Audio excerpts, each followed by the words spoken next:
So your other dog was with a trainer in Michigan for 4 months. Correct. Well, so she 2 months with her. Oh, 2 months. Yep, Okay. Yep. So Carolyn, so I think you know this, we're Carter's brothers with Matt Lanfear, who has Fitz. Okay. Who's, I believe you train as well. He has aggression issues. Oh, yes. Yes, yeah. And so that's how we found out about you. Gotcha. So Fitz also went to this woman in Michigan, and now. Okay. Yeah. Makes sense. Yeah, because I remember them telling me about the previous, like a board and train type thing. Exactly. And like that. Yeah, Gotcha. and that's not what Darla did. Darla, we just did hourly sessions with her once a week. Gotcha. And is Darla on remote collar? Or? She's on, she's on a shock collar that is not on her right now. It's the little yellow one. And so honestly, we've been very bad. She needs to get it back on now that we have her. Sure. But we've been very bad in like the last 6 months of keeping it on her and actually using it. But Gotcha. Every now and then we'll put it back on just for like sniffing the counters and stuff like that to do like a quick Sure, discipline. like kind of maintenance. Exactly.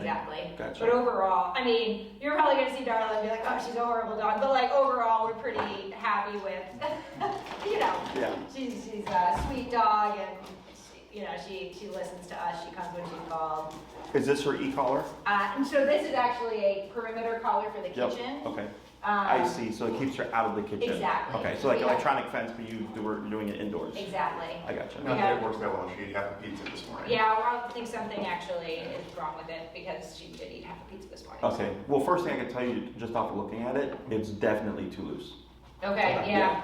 Because right now it's just coming in, it was swinging kind of left to right, Yeah. and it really should just stay in place. Got it. Okay, so tightening it may help address that. How long have you had it for? A year and a half. Okay. That's most likely what it is. Yeah. Or the setting is too low. So if you have poor contact and a low setting, it's not going to do. Okay. Okay. Otherwise, you'd have to overcompensate with a higher setting to make up for the fact that there's poor contact. But then if one day she turns her neck and there's good contact, she's going to feel the full power of that correction. Okay. Okay, cool. So you guys know you're friends with Fitzgerald, right? Yeah. Yeah. Or Fitzwilliam. Yeah. Fitzwilliam, there you go. Okay. I have another dog who's Fitzgerald. So, and then just to recap, on the form that you filled out, we started recording training sessions, Zoom sessions, and consultations. Okay. So you want to work with the puppy and potentially kind of brush up on your older dog, Darla. Yep. Sure. Correct. Okay. So fill me in on what you're looking to accomplish. Generally a good dog that follows direction. Okay. Yeah. I don't have like specific. I have. Sorry. Yeah. I want to be able to walk them together. Okay. Right now, we just started leash walking her in like the last week. Okay. So she went on her first leash walk in the city with Darla yesterday. So I'd really love for me be able to walk both of them by myself. Okay. I mean, obviously when he's around, we'll do the two of us. Correct. And then I think I would love to get her on some sort of e-collar so that we have disciplines, like a mode to discipline her. And if there's one with her as well. I'm happy with Darla's. Are the e-collars that you guys use, does that work through a cell phone app? Or is that just a... No, it's just a remote. I mean, if that's a thing, wow, I didn't even know that. Is there one that works with a cell phone? Halo collars. Do you Oh, I think I've heard of them. I'm not familiar. It's stupidly priced. Okay. So they're expensive upfront, and they also have a monthly recurring. Yeah, we don't. Ours are just the one time, and they last. Like I had mine for like 10 years before I had to replace them. So as long as you take care of them and stuff, the most common thing is just the batteries because there's a rechargeable lithium battery like a cell phone. Yeah. Those will die over time. I think I only replaced mine once, and then I got a full 10 years out of the collar. So my full investment out of both collars was probably like $600 to $800, including tax and the battery replacement. Okay. But I paid roughly $60 to $80 a year if you think about it, because I had it for 10 years. Right. So it's a great brand, and I'll go more into specifics in terms of the collar that she currently has. Sure. And then why we use the colors that we use and all that stuff. Cool. Are we on two different? Because it seems like you're more strict. Is that what I'm picking up here? Yeah, I don't know. Do you think I'm more strict with the dog? Can be. I think, I don't know, I think I can be more strict, but I actually think there's times where I'm like, you're being a little too harsh right now. Okay. But I think for me, I'm more concerned about the walking because I'm smaller and I'm also pregnant. Congratulations. Thanks. So yeah, puppy and baby, it's gonna be chaos, but good. Mm-hmm. And I think a big thing for me too is like Car has, like your dad has a Dane. My family doesn't, so I just also want to be cognizant of like, this is a giant breed dog. I'm going to be around people that are not used to giant breed dogs. I just want her to be a good dog, that like, you don't have to worry about jumping. And her temperament's great from what I know, but that's like the big thing for me. Okay. Now, does she have any jumping or no? Yeah, sometimes. She just started it because our dog, my really good friend who dog sits her thinks it's cute when she puts her paws up here, and so we told her she needs to stop because she does it on command, but also does it off command. If somebody comes into the house, she loves greeting people. Okay. So that is a recent development in like the last 4 months. Sure. And this one's been jumping a lot. Sure. Typical puppy stuff. Yeah, exactly. Okay. So we got leash walking, we got jumping. Sounds like there's some counter surfing. Yes. Okay. For her. She will too. Recall, commonly called. Definitely want to get better at that. Okay. For both or one? Both. Both. Do you ever see yourself taking these guys to like a restaurant and having them at your feet while you like enjoy brunch or dinner or something? If that's a thing that's possible. Okay. Anything is possible when you put your mind to it. Yeah. Right. Yeah. So, what kind of dictates the length of time and everything is there any behavioral issues? Yeah. Which doesn't really seem like it. She is fence aggressive. Okay, So, fence reactivity? Yeah. Okay. So when we have a wrought iron fence out front of our house, and she will go absolutely nuts when she sees another dog through the fence. If the fence isn't there, doesn't really care. Sure. But yeah, that's not uncommon. That's actually pretty straightforward to address. I'm not too worried about that. Okay, cool. So we have fence reactivity. What dictates length of time is if there are behavioral issues, like with fits. Yeah. That, there was the whole people thing coming over and all that stuff. Yeah. And then there's how much control do we want, right? So our programs, it's 3, 6, 9, and 12 week if we're doing in person. Mm-hmm. And the way I look at it is 3 week is I just want to walk my dog. Yeah. Okay. It's typically dogs with reactivity, leash reactivity, stuff like that. 6 week is I want to walk my dog, go to the park. So that's walk my dog and recall. Yeah. 9 week is walk my dog, go to the park, go to restaurants. So we also have stationary control. And then the 12 week is I do everything with my dog. We're going to go to the dog beach, we go hiking, I walk my dog every day, we're going to go to restaurants together, I got to bring my dog to my friend's house, right? Then they need full control up to the point of no leash, okay? So that's pretty much what factors in terms of how long it's going to take. And then the other thing is just what behaviors there are, right? So the jumping, the counter surfing, and the fence reactivity are actually kind of all the same in the sense of how we address it. Oh, okay. Okay, so that's what makes it very easy. It's like typically a class and then maybe some touch-ups. Just as we go along, like I'll ask you questions like, when's the last time she counter surfed? Oh, not since the 1 week when we corrected her. I go, okay, great. Like, it looks like that's sinking in. We just have to keep an eye on it, okay? Obviously, the most work here is going to be the pup because pretty much like a blank slate. With Darla, it'd be more so just getting her to be on the same wavelength as the puppy, but also to understand my way of applying e-collar because every trainer applies it differently. Okay. Now, the little yellow one that you have, what's the highest you've had to go on that collar? I think 75. Okay, and what was that for? And so 75 would be the normal shock, and then the red button I think does like a 10 boost. Yeah, a boost. So I don't know what the boost is. I think it's like 10. And so we use the black button as just like small corrections, like she's starting to smell a table, correct. And then the red button would be like you just jumped on a person, or something more like you just more severe, correct? Yes, exactly. When you remote her at 75, what's the reaction from her like? If it's just the black button, she kind of like redirects right away. Okay, does she ever look like coward or like, oh shit, that sucked? No, I don't think so. Okay, have you ever gone to max power? No. Okay, so one thing that we want to factor in is ideally we don't want to have to always be managing the dog. Yeah. We want the dog at some point to learn like, maybe I don't want to do that, right? The issue with dogs is they're not very good at self-regulating, and the whole concept of when does my dog learn to be a good dog isn't a thing, okay? So if let's say you're boosting her at 85. Yep. Every time she thinks or looks as if she's gonna jump on someone or is jumping someone, but you find yourself always having to do it. You're you're managing your dog, when really at some point it should be like, I'm not gonna jump on you. Yeah. Does that make sense? Yeah. So what that comes down to is the output of the collar.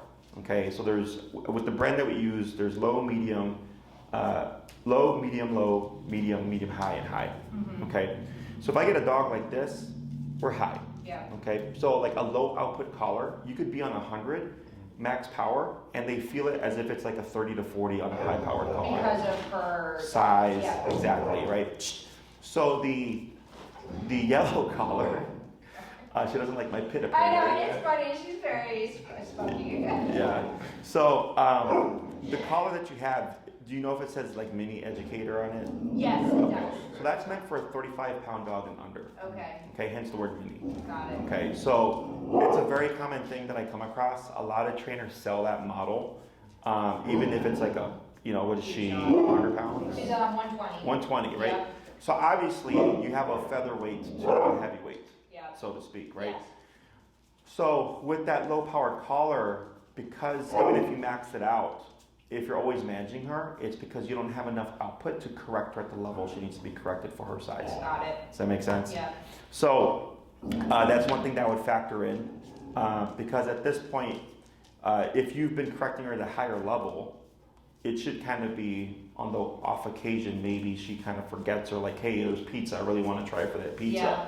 Yeah. But if it seems like a more so regular thing, it's because it's too low. Okay. Okay, so then that's where I would suggest you upgrade your collar. Okay. Because even if I was like, yeah, go to 100 and correct her, you can still be in that same stage of like, I always have to manage my dog. Yeah. Does that make sense? Yeah, for sure. So it's because with the mini educator, I mean, it's a great collar. It has neat functions, like you have the boost function. There's also the lock function. Yes. So that if you put it in your pocket, it doesn't turn to levels, Yeah. right? It has a nice light on the e-collar itself, right? I mean, I love all the features, but I used to use that brand when I first started 10, 12 years ago, and then right away switched to Darla because I noticed too many discrepancies with the e-collar technologies brand. Okay. But because it's a good collar at a very affordable price, a lot of trainers will use that for their clients. Because they also ship, they do free next day shipping. Oh, I see. So we don't have, so you don't, as a trainer, don't have to invest into $10,000 worth of stock. Right. Right? You just, I need a collar, I'm gonna order it, and I'll be Right. here by tomorrow, right? Right. So that's also another reason why they push that brand a lot. Yep. But I would highly suggest you upgrade that collar. Okay. How long have you had it for? Since a year and a half, since she was, when we got her 9 weeks. Okay, so a year and a half, 2 years? Yeah. Okay. If you decide to upgrade your collar, they tend to resell, no problem. Oh, okay. So if you went like on eBay or Facebook or something, you should be able to sell it. Okay. I wouldn't buy it off of you just because I don't use it. It's a great collar, but I wouldn't. We have all our stock here, so Yeah. okay. Now the other thing would be 2 dogs and the remote. Okay, so there are 2 dog systems. Okay. Just so that you're aware, it's typically 1 remote to 2 dogs.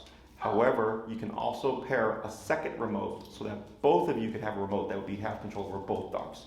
Because what you would end up finding out is, let's say you're walking, one of you's got Darla, one of you's got Falfa, right? Yeah. Then it's like, hey, would you tap Falfa? And then the person in the front's correcting the dog, but you're not really doing anything because there's that disconnect. Right. So a lot of clients with 2 dogs like to do the 2 remotes to both dogs, so this way they both have control at either time. Okay. You don't have to, but the other thing is with the model that these 2 would need. Okay. Because of the whole shutdown stuff and everything, there's obviously supply chain issues. Okay. The particular model that these guys need has been out of stock for like 2 months. Okay. Okay. I use Darla. Okay. So Darla themselves, because I'm a retailer, is completely out. Okay, because there's no supply to make the remotes and the e-collars because they need the chips and all that stuff, right? So what I did was I purchased all the replacement parts. Okay. So all the stuff that we have here is new. But like, let's say you lost your remote you didn't want to buy a whole new system, Right. you could buy a replacement remote. Got it. So what I did was I bought out the replacement inventory, which wasn't much, and I made my own kind of a la carte piece together systems. Got it. Does that make sense? Yeah. To be able to still provide collars to my clients. Sure. Okay. Now, the particular collar that they need does not have a 2-dog version. Oh. However, we can create a 2-dog version. Okay. But that is purchased a la carte. So it's two what's called a dual dial system remote, Yeah. and then 2 Black Edition collars. Okay. So the Black Edition collar is meant for a 70-pound dog and over. Okay. It's the highest powered collar there is. Okay. Now, if you end up going that route, you have to purchase the collar system first Okay. as a whole package, and then I have to send it to Dogtra Okay. because only they can pair a second remote to the whole system. I see. Does that make sense? Yeah. So that's the tricky thing so I have another case, same thing, they have Yeah. big dogs. So they had to purchase the collar. I right away ship it UPS to Yeah. Dogtra, but then Dogtra has a 2 to 4 week turnaround time. Got it. Okay. So then they send it back to us, Yeah. and then we're able to use the system as it's meant to be used. Got it. Okay, so there's a little bit of a turnaround time there too. If I remember correctly, you can start the training, you just wouldn't have the second remote. You would only have the 1 to the 2 collars. Got Okay, it. So I'll you have don't have to send it all in. correct. Okay. We can pair one system ourselves, if I remember correctly. I'll have to double check. But the second collar does have to be sent, and it has to be. I always tell people to do it up front because of the turnaround time. Sure. Okay. Otherwise, you can also just do 1 remote, 2 collars, and then decide how you want to go about with that. Okay.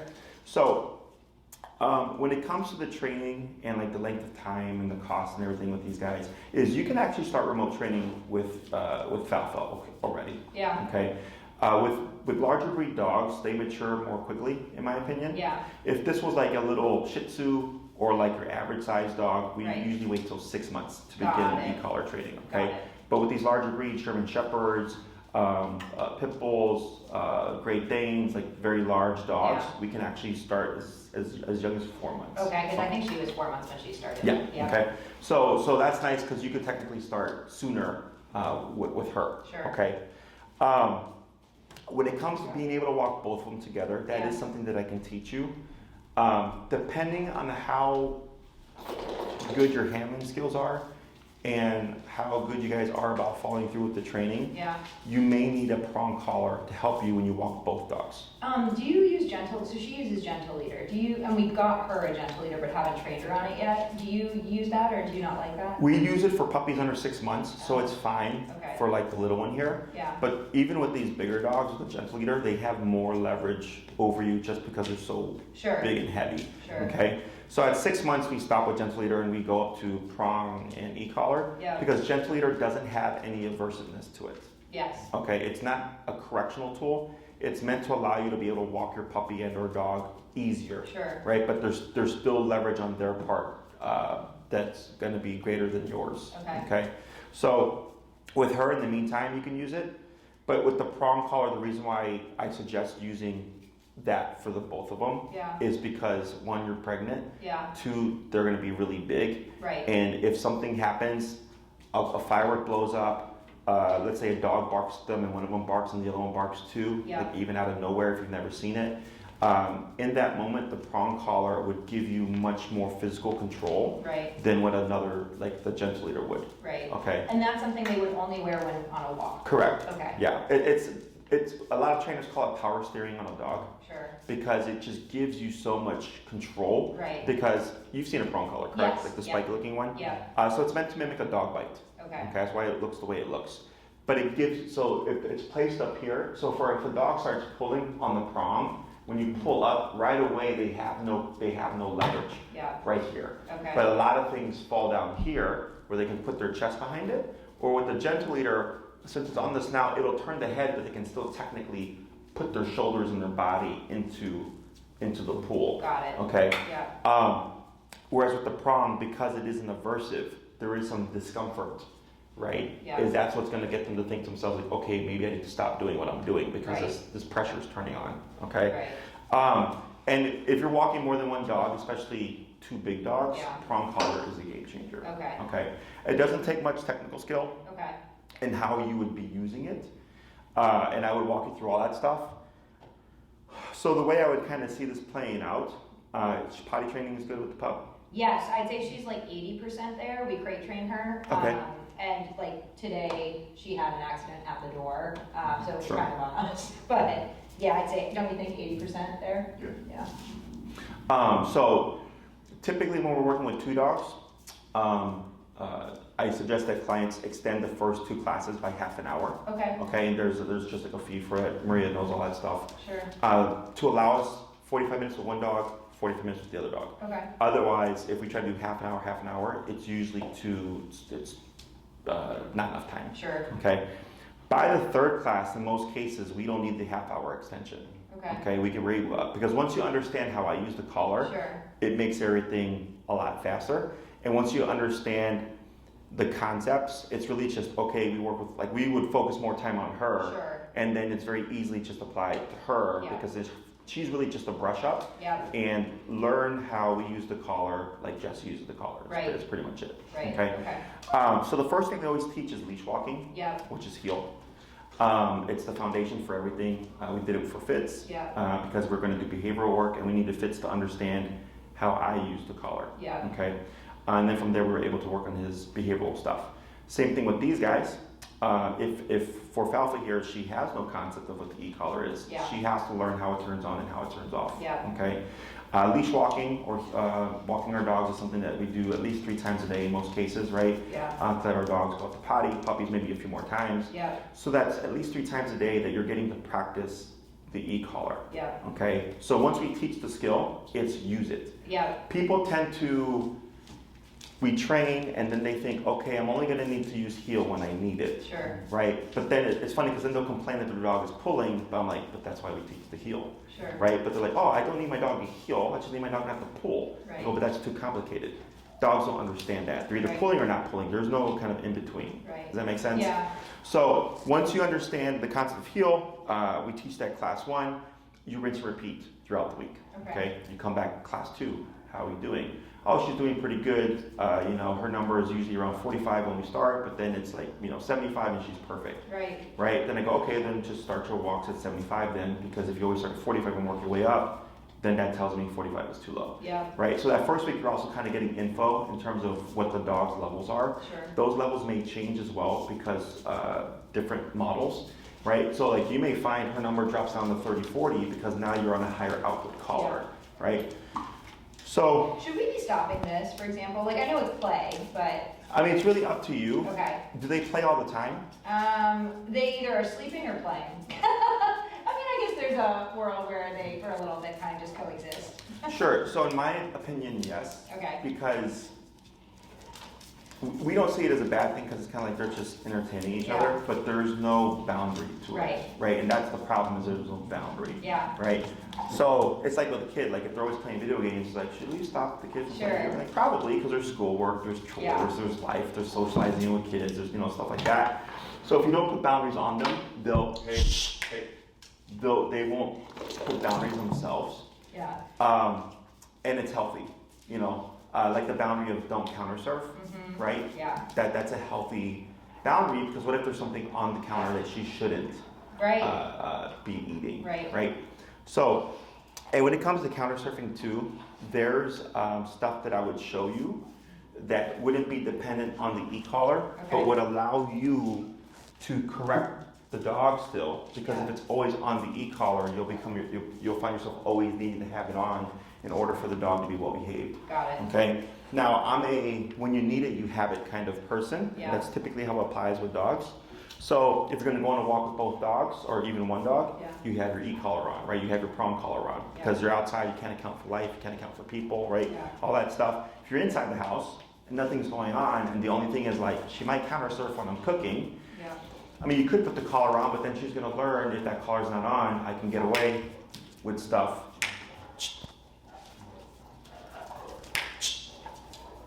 These guys are so dense. I know.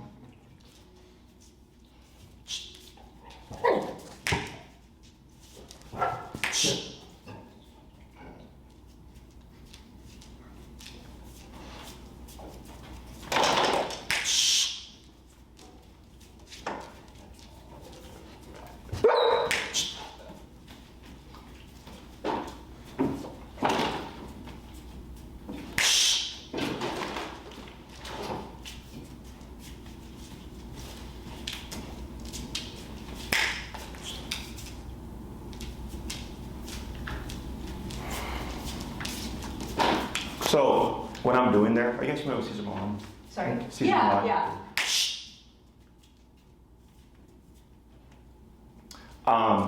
Is I'm telling them that's enough. Okay. Okay. So dogs nip and bite each other. Like earlier, she had her by the scruff and she was like pulling like this, right? Is think of the e-collar as a bite on the butt, right? Yeah. But then we don't always have that e-collar on. So then that's where I do hand corrections. So Caesar talks about mimicking a dog bite, right? So that's what I was doing. The problem is you have a 100-pound dog, right? And a soon-to-be 100-pound puppy, right? So when I was doing that, right, is I was correcting the play, but as soon as the play stopped, I don't need to correct anymore. Right. But they don't know what's going on because they're like, no one's ever done this before, right? And I think she did a little shake there. Yeah. That's a stress shake. Okay. Because there was a correction, Yeah. right? So that caused stress. Right. And then the shake is to release it, and now she's trying to figure out what else can I do. Uh-huh. Now you see her, she's just observing me now, because now she's like, okay, you're someone I need to be aware of because you're putting physical contact on me, right? Yeah. With her, because she's still young, you can see how her brain is going off to something else. Yeah. I'm not going to care about this. Yeah. But technically, I could keep correcting until I got the same kind of behavior from Falfa as I did from Darla. Got it. Does that make sense? Yeah. So when we're talking about the counter surfing behavior, right? Like for instance, that is technically an approach. Yeah. The issue is that it takes skill to learn how to correct using Caesar touch correctly. Okay. E-collar is easy because it's a bite on a button, is what I have to call it. Right. Right. Prong collar, same thing. It's meant to mimic Right. a dog bite. So I may go over Caesar touch with you, but like right now, I actually hurt my wrist doing my a gosh, correction. really? It's I'm fine. sorry. No, it's fine. I like my pit is 60 pounds. And Okay. same thing, if I have to correct her, it's like, oh. Right? Yeah. Right. So it's not a problem. But that's like a drawback to it, is like if you're trying to learn and it's like, oh crap, my wrist, right? But dogs bite each other. So essentially, using what I have, I bit the both of them to say, I don't want you playing right now. Right. And this is with no relationship with your dogs. Right. This is the behavioral aspect of things, Sure. because I don't care what they do. I just want them tussling around. Right. So that's why if she stood there standing and the puppy's exploring, I go, that's fine. Because I don't care what you do specifically. I just need you not to play. Right. Okay. And we would cover those things within the program, because people tend to use obedience to fix things. Okay. Yeah. Oh, they're playing till the dogs will sit. Right? But they're only going to sit for so long. Right? Or what if they're like, playing is more fun right now, we don't want to sit, and then you have that. Yeah. There has to be something that says, playing is not allowed right now. Right? Just like with kids. Right. I could play in the house, but I couldn't play baseball in the house. Right? If I did, there'd be a rule set, take it outside. Yeah. Right? So same thing for dogs. My mom wasn't like, do math.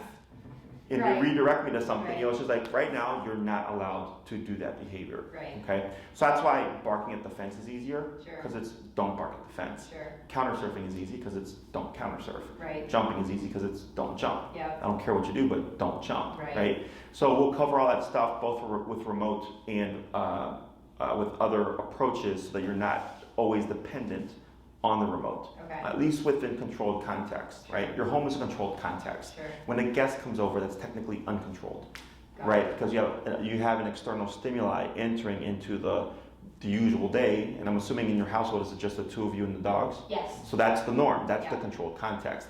Anything external, even if it's a mother, father, sibling, what have you, is external and is considered uncontrolled. Okay. At least in the dog's eyes, right? So then I go, okay, gonna need that e-collar on, unless, let's say I taught you Caesar touch, and you mastered Caesar touch, well then you probably wouldn't need the e-collar in that kind of situation, because it's like, yeah, I can correct my dog for jumping, no problem, boom, right? But then the next thing is, we also want the dog to not jump the next time, right? So you may be able to correct the dog at that time, but then the next time someone comes over, they jump again, because Caesar touch isn't as much of an aversive or consequence as a 75 on a high-powered e-collar might be. Yeah. Does that make sense? Yeah. So once you learn all these things, it's really easy because then it's like, okay, cool, we need this approach or this other approach. Sorry, right? I just feel like it's like the whole family like kind of gathered here. They're like, who is this guy? Yeah.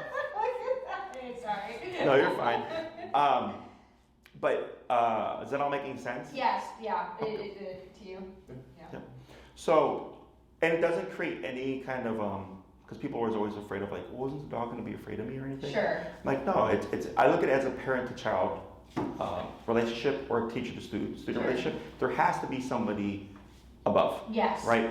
But in the dog world, the way we assert that is through physicality because that's how they do it. Yeah. Whereas in our world, if a cop flashes lights and pulled me over, I know I have to just submit and pull over because we know to recognize cops have authority. Right? Right. Dogs don't do that. Authority is established through physicality. Got it. And because they understand that if they choose other things aside from play, they can avoid correction, is what creates that or avoids the fear, so to speak. Because they're like, okay, like you corrected me when I was playing, but now I'm just sitting here chilling, nothing's happening. Yeah. So it's not that I'm being unfair. Yeah. Does that make sense? And then people were like, but the dog doesn't know not to play. I'm like, well, that's how you teach them. I was gonna say, so then is it basically they know when they cannot play based off of when I'm disciplining them? Like, for example, I should be consistent of like, if it's in the house, I do not want them playing, so I use the e-collar for that. But if they're outside and they're roughhousing, I mean, do you care? I don't care if it's outside. Right. So That's exactly how kind that of would work. Okay. Yep. Got it. Time and place. Got it. Because dogs learn by association. Yeah. So if you always let them play, because remember, this one's going to grow too, right? Yeah. I got 200-pound dogs Yeah. playing. Yeah. I had a guy, it wasn't a Dane, it was like a Cane or something, right? Puppy. And he would zoom around the house, and he thought it was hilarious, right? Yeah. And I told him I would correct this right now, because you gotta understand this dog's gonna be 130 pounds or so, Right. right? And he's like, it's cute. I was like, your dog, your house, your rules, right? Yeah. Dog grew up to be, 130 pounds, whatever. Knocked down his big 48-inch TV or whatever. Oh my God. Wasn't so funny then, Oh, right? God. And I was like, told you, Yeah. right? So yeah, but you make the rules. You can even make it where it's like you guys can play for 15 minutes, but then I'm gonna stop it, right? Yeah. You can have it however you want. It's just, do you have the tools to get you that communication efficiently? Yeah. Does that make sense? Because I really don't care what people do with their dogs. I care that people have the ability to regain control. Sure. Because that's the problem, is we tend not to have the ability to have control and or regain control. Right. But once you understand that stuff and you have the tools to do so, it's honestly, you can have whatever you want. Okay. That's why when we train protection dogs that are meant to be turned on into aggression in a controlled fashion, Sure. right? It's okay because we have an on and off switch, right? So same thing for these guys on that scale. If it's like, playing in the house, that makes your life easier because then it's just a flat out rule. Yeah. And they'll learn they can play outside and they don't care. Right. They're not like, man, you used to let us play before. Right. Like, what happened? You changed the rules. Yeah. That doesn't happen. One thing I've noticed though, and I've told this to Car, seems like if one of us isn't there, they have no interest in playing. So like they'll play it inside. I'm like, nope, go outside. Because we have a little, I mean, it's not a yard, it's like a patio area. Mm-hmm. But enough that they could run around and play a little. And they just stop and look at me through the door. I'm like, what's going on? Like, go get it out. Sure. Yeah. Oh, sure. Because that sounds like there's some attachment stuff then. Oh, maybe. Yeah. It just seems as though like they don't want to play unless I'm right there. Yeah. And it's like on top of me. Yeah, so if you leave the situation, like if you put them in the yard and leave, and they're sitting at the door, Yeah. that's attachment for sure. Okay. Yeah, so they're more stressed about like, why are you inside and we're outside, Oh, and they're about interesting. caring about Okay. playing. Yep. Gotcha. Okay. Huh. So if you're wanting the ability to, Yeah, they're babies. if you're wanting the ability to be able to take them to a restaurant and stuff, Sure. that would put you at least a 9-class minimum-ish Yeah. program. Yeah. Okay. You're welcome to do more. You're even welcome to do 6, Yeah. but then everything's condensed, right? Because clients will ask, can I do 6 and then bump it up to 9 if I want or whatever? And I go, yes, but we don't prorate programs. Right. Right? It would be 6, and then if you wanted 3 more, you would pay the price of 3, which is more expensive. Sure. If you commit to 9 up front, it makes everybody's life easier because then Maria knows to book you for X amount of time. Otherwise, if you do 6 and try to add 3 later, it's a whole new rescheduling process because my schedule gets booked in advance, Sure. right? So there might already be someone in that slot that you're in once your program ends. So if it's like, hey, we'd like to keep this time, we're just gonna be like, we can't because it's already been booked. Yeah. We now have to find another spot for you, okay? So it's cheaper per class if you commit to more upfront, Sure. but you're always welcome to do less than an add-on. It's just, you may not get the same time. There may be a gap to put you back into the calendar again, Sure. and then it'll just be whatever the rate is for that Just program. gonna do the 9. I was gonna say, I'm happy to do the 9. The only thing is like, we are gonna be in Europe for 2, so the summer kind of stinks, then obviously the baby comes into October. Mhm. So I'm assuming the best course of action is a weekly thing, but I know for July, we're gone for 2 weeks of July, Mhm. so It's it's not just gonna kind of matter. space. Okay, Yeah. got it. So, because it happens all the time. Okay. So what we would do is, you would book, you would have the classes you would have up until that time. Yeah, We just ask that you let Maria know when you'll be gone, so this Yeah. way she can just adjust my calendar ahead of time. yeah, And then we would pick up once you get back. And I usually recommend that people wait. If you come back on a Friday and your class on a Saturday, don't have that class. sure, Push it back, okay. right? Because people tend to do that, and I'm like, why are we here? Like, Yeah. we've been able to do nothing, right? Yeah. So it's best to just push it back unless you have at least, I would say, 3 days to get everything back on track for when you return. Then you can have that follow-up class, no problem, okay? And what we do is we give everybody what we call priority. So let's say Saturday at like 2 o'clock was open, it works for everybody. Mhm. You want 9, so 9 weeks plus 1, so 10 weeks in total. Mhm. 2 o'clock on a Saturday is your time, no one's gonna take it from you, Mhm. okay? Oh, got it. We have a 48-hour cancellation policy, so as long as you cancel outside of 48 hours or reschedule, Mhm. perfectly fine, you don't lose that class, Got it. okay?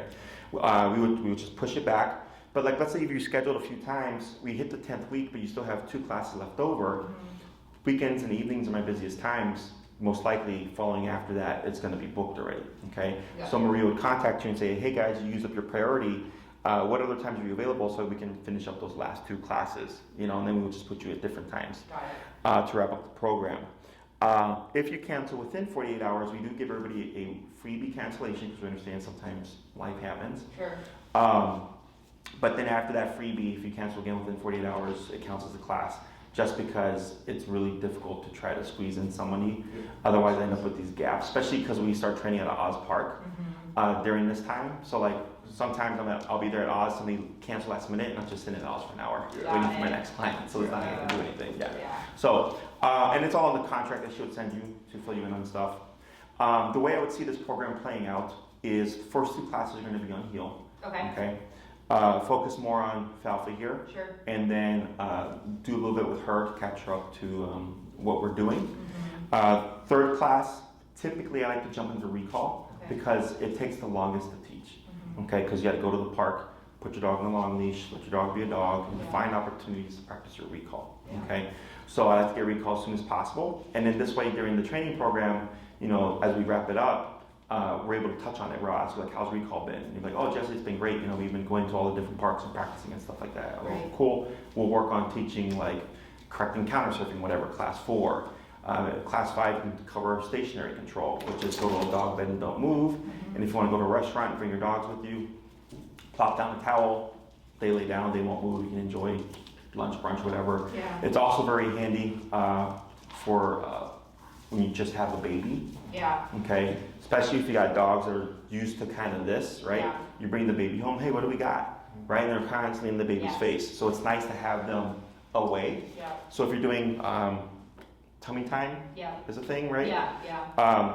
One of the biggest complaints is, Jesse, when I try to have tummy time with my baby, my dog comes and invites himself over, right? So having them being stationary helps give us control so you can have that tummy time and not worry about the dogs. Got it. Okay.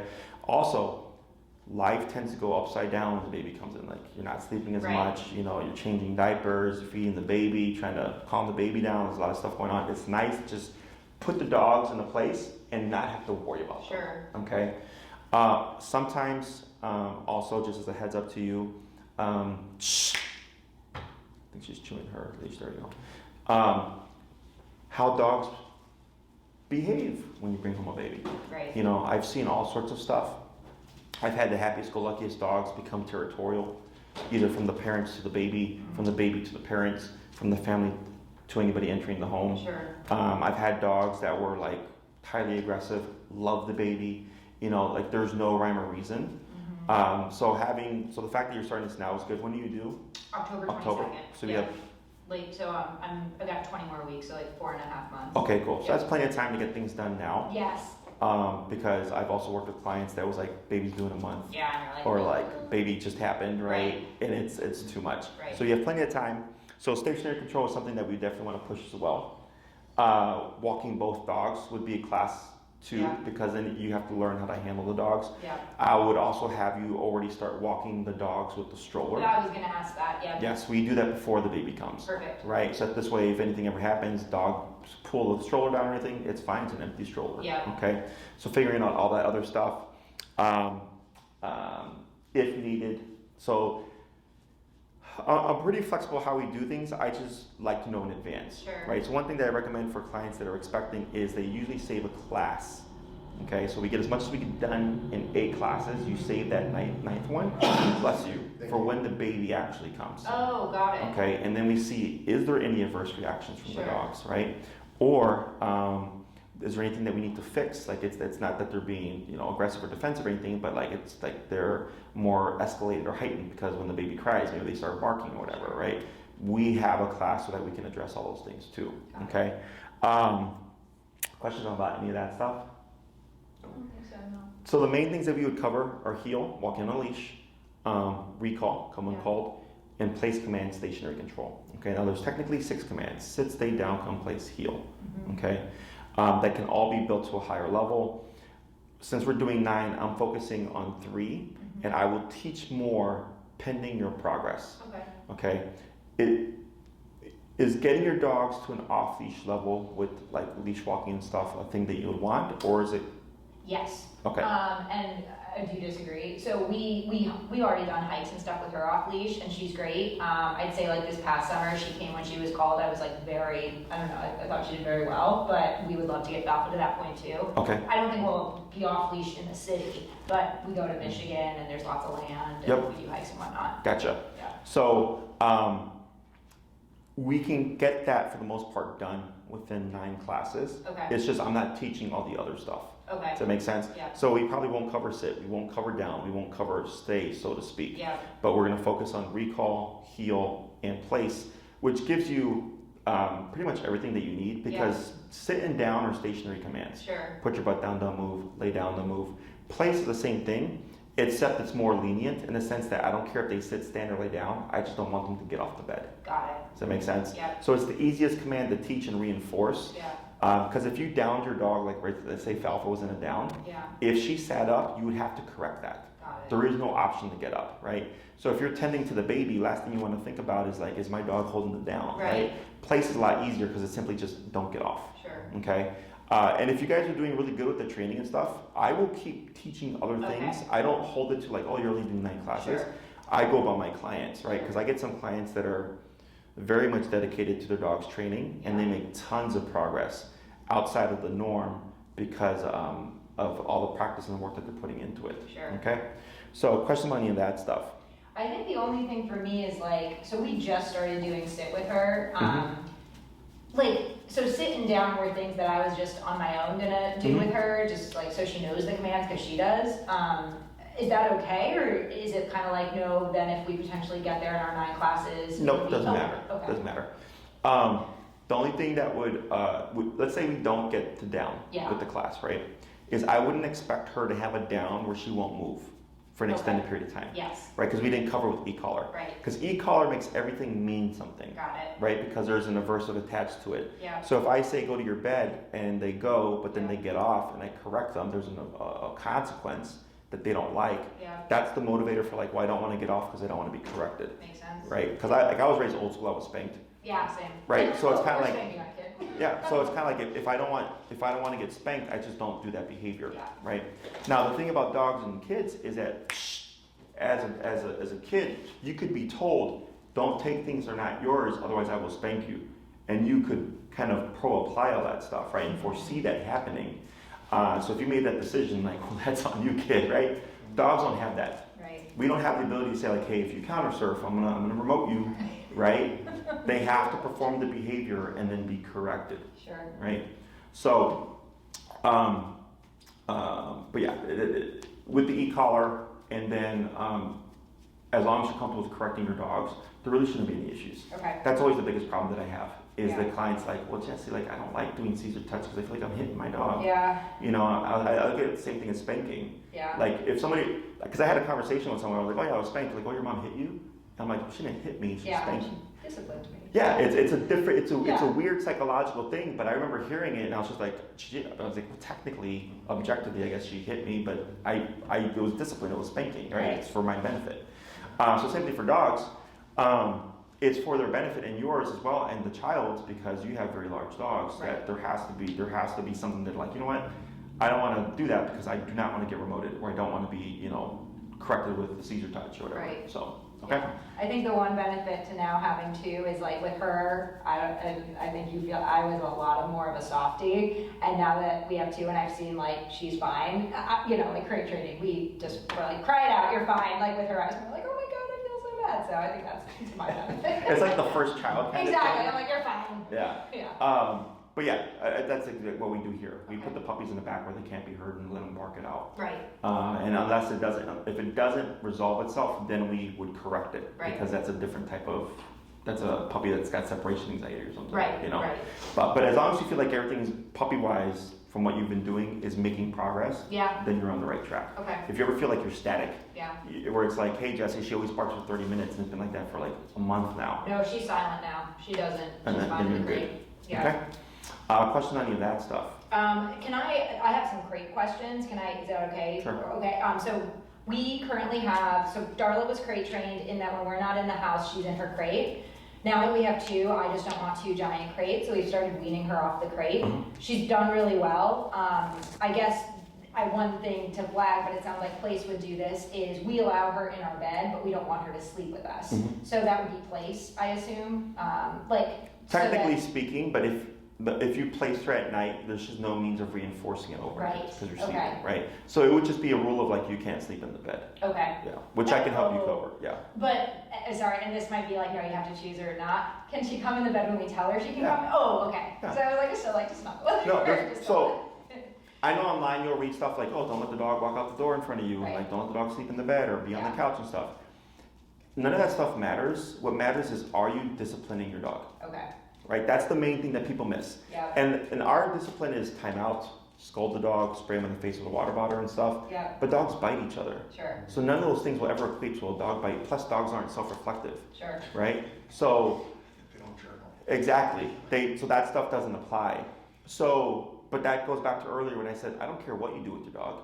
You just have to be willing to discipline your dog as needed Got it. for the things you don't want them to do, and Got that's what balances out everything. Perfect. Now, let's say, because I have a case, she actually emailed me like 2 days ago of a client that I previously worked with, and the dog would sleep in the bed, but when they move in the bed, the dog growls and snaps at them. Oh, interesting. Right? Yeah. So she's like, I'm assuming you're going to tell me not to let the dog in the bed, Yeah. right? When I said, yeah, because the dog is growling and snapping at you for sleeping in your own bed. Like, why would you even want that, right? Right. So, so my rule would be no bed for you then, Yeah. as a blanket rule, because I know of how the dog is. Now, if they want to invite the dog up, and then when they go to sleep, they kick the dog out because you move around in your sleep, Right. that's fine too, Right. because that remedies the problem. Right. So there's no concrete answer, it's just whatever's going to work. And I get some people, they're like, you know what, Jesse, I'll just deal with it. Right. And I'm like, all right, your dog, your rules, no problem. Right. Okay? Okay. But yeah, it's not an issue. Jenna mentioned that she went to the bathroom in the house. She's big enough that she does it. It's not like she had to go, she chose to go. How should we be correcting that? Was she taught to ring a bell or anything? No, Okay. we now have one that actually Emma, his mom gave us, but at that point, it was kind of like, well. I don't do bells. Okay. Because it puts you on the dog schedule. Right. Yeah. So, technically she should be going out every 4 hours. Okay. So it's an hour per month, Yeah. right? So that 5 months, 5 hours, 6 hours, 6 Yes. months, 6 hours, right? So that's one thing to account for. There's going to be times where the puppy's got to go. Right. Well, I let her out at 6:15 and this is like 7:30. 7:30. Yeah. Did she drink a lot of water when she came back? I mean, she Ridiculous. just drinks a lot of water. Okay. I don't know What if food you is know. she eating? She's on TLC, which is, it's the breeder basically was like, she needs to be on TLC for a year in order for the contract to go through. Interesting. It's internet only, like you can't even find it in a dog store. Uh-huh. She's on prom. She's on From, she's on TLC. Look And at- then I think our hope is to transition her to From. Look at on the TLC, if you have the bag or Yeah. the ingredients online, look at what the protein percentage is. Okay, If the protein is like 24% and higher, yeah. it's most likely she's dehydrated from the food. It's a dry food. It's a kennel. It's a kibble It food. is, Yep. it is, yeah. Okay. Yeah. From is actually one of those foods too. But if Darla's doing fine with it, then you're okay. Yeah. But there's brands that throughout the years I've noticed dehydrate puppies. From, Instinct, Prairie. I think Diamond was one of them, and there's a fifth one that I always forget. Because I had clients that 24%, okay, so I'm just putting it in my phone. yeah. So if you're required to do it by contract for your Yeah, she would probably just need more frequent outings, or you'd have to make sure to control that water intake. Okay. And when you clean her urine, if it's clear or light yellow, that's overhydration. okay, Okay. If it's yellow, then that's a potty mistake. Got That's it. how I look at it. Okay. So that may be something that you'll have to just work around until she's old enough that you can take her off, you know, or unless her body adjusts to it. right, Because a lot of time with breeders and stuff, you know, they can just like let the puppies out and all Sure. that, you know, so it's easier. But when you move into the city and it's like, well, I have a full-time job and all Right. that stuff, you know. So that's what I would assume. yeah, So you just keep track on if she has a urine accident, is it clear or light yellow? If it is, overhydration, and I would just bump up her outings to be more frequent. Okay. So it was literally like an hour. So I think it's just that like if she goes outside when it's convenient, then great. I don't feel like she yet has that instinct. I should not go in the house, and I do not go in the house. Correct. The other thing would be, let's say, if you can recognize when she's going to have a potty mistake. It's like, let's say she always goes to the door, right? That's her sign. And you're trying to teach her to hold it. Let's say I took her out at 6 o'clock, and at 7 o'clock she's at the door. I grab her, I put her in the kennel got it. until the next outing Yeah, time. because kennel, she's good. Yeah. Then now, if she has a potty mistake in the kennel because she really had to go because she's overhydrated, that's the deterrent, and that's what ends up building the instinct that you're talking about of like I shouldn't go in the house, Yeah. right? But the house is essentially a large kennel, so if she pees by the door and walks away from it, it's like whatever. That's why we have bathrooms, right? That's separate from us. So that, but you have to be able to recognize what her cues are, and kennel her until the next outing time, even if she has a potty mistake. So don't check her when she's peeing in the house. Correct. Okay. Right, because that's not something, because that's not anything bad, Right. so to speak. That's just she's got to go, Right, you know. So what she needs to learn is if I potty inside the house, even if she's in the kennel, she has to sit next to it for an extended period of time, which grosses the dog out. yeah, But then the back part of that is she's a big dog to clean up. Yeah. right, Yeah, we do this with our puppies. Like we had a puppy mill puppy that Yeah. it was really difficult to break because they're used to pottying Right. in the cage, yeah, and it was literally she reeked of poop and pee for like 3 weeks before we finally broke the behavior, and we were able to actually potty train her. wow. Is you just have to let them, once they have the accident, they just sit there. Oh, It was gross, but we finally broke it. Right. Dog's good now. good. It's the same thing with these guys, but she was just like a little 5-pound Shih Tzu. Oh, God. It's a lot easier to fix Yeah. or clean up, you know. Amazing. But that's how we address it. Okay, Okay. is they have to, and the kennel has to be small enough that there's no escaping it. Yeah, Okay, so you would shrink it so she has enough space to go in, turn around, and lay down. yeah, Okay, but the only thing that I do if a dog is like potting or whatever is a loud stomp and a clap to see if it'll startle them, and then run them out if I can. But if you're in the potty training phase, then it's put them in the kennel. yeah, But there's no real like aversive Okay. for a potty because that's typically on the human. yeah. You know, because dogs aren't meant to be Yeah. in a house. Because I have noticed that when she drinks her insane amount of water and we put her in the kennel, she's fine. It's just when she's still out after she's done that, Yeah. that it's kind of like, oh, we didn't take her out. Yeah. And if she's been doing good so far and that's a one-off, you know, like it happens. Yeah. You know, you're gonna get little potty mistakes here and there. Yeah, So it shouldn't be an issue, but that's how I would go about it. okay, Okay. So I don't have an issue with this one being weaned off. My general rule of thumb is a year. with the crate, Correct. Yeah. So if you get a puppy at 2 months, at a year and 2 months, we start to experiment with them being out because then they go past all the chewing stages. yeah, With a dog that's rescued, let's say I get a dog at 2 years, from 2 years to 3 years, they're in the kennel when I'm gone and overnight. because they have to get used to the structure of the house. A lot of times people adopt a dog and they're like mi casa, su casa, and then when they leave the work, the dog destroys the home because they're stressed out because they don't know where they are. Yeah. So that's why we do kennel for a year because it gives them enough time to learn the routine. Got it. Okay. Makes sense. Other questions? No, I don't think so. The only other thing would be sometimes when we go to his family house in Michigan, she might need to be kept in a room just because there's other dogs in the house, and so just making sure she doesn't scratch the door. You can correct it to call. That is okay. Yeah, that's simply don't scratch the door. Perfect. Yep. Okay. But no, I think I'm good. Okay. So Maria will email you, or you can email her and say, hey Maria, sign us up. We want 9 classes or whatever. Yeah. And then decide what you want to do with the e-collar system because I only have so many.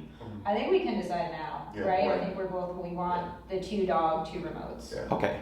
I think what tax you're looking at, and this is a high estimate. Yeah, I was like, so we should probably check. I think it's 800 to 900. For both of them? Like that, The whole total? setup. I Okay, think that's a okay. very high estimate. I think it's actually more around 6 to 7. Okay. But I'm just doing that just so you're Sure. aware. You'll get the invoice. Yeah. And Maria can do the math for you because we can get the estimate and give you the exact number. I'm pretty sure it's around 690. Okay. Each or No, total. the whole system. And then I ship it to UPS, so you don't have to worry about shipping. Okay. I do that stuff myself. And then I'll double check to make sure that we can keep one system instead of the singular remote to get paired for you. Okay. Okay. And then please allow her 5 to 7 business day turnaround. Okay. Just because there's other people that are booking their consultations, there's previous consultations that are booking their training programs, and then there's my current client list. Yeah. Okay. But once you're on the calendar, Yeah. it's easy.